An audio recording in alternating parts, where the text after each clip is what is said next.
నాకు ప్రార్థన తెలియదని అనుచుండగా మేము ఎంత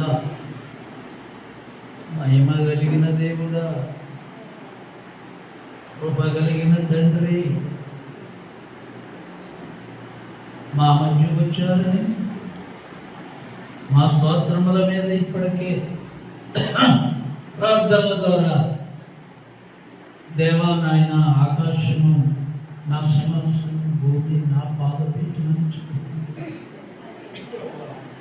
అయ్యా మీ సన్నిధి ఇక్కడ ఉంది. ఇక్కడ మీరున్నారని భయభక్తులు మాకు అనుగ్రహించి నీ ప్రేమను సూచనగా మాకు ఇచ్చారు. ఇందు మూలముగా నా శిష్యులని చెప్పారు.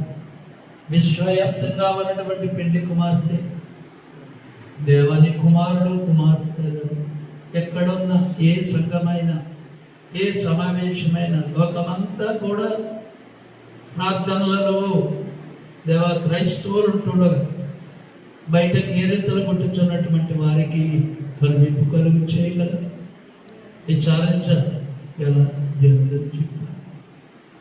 ఇంతవరకు జరిగిన ప్రార్థనలు నీ సన్నిధికి వచ్చాయని నిలవబడి ప్రార్థించిన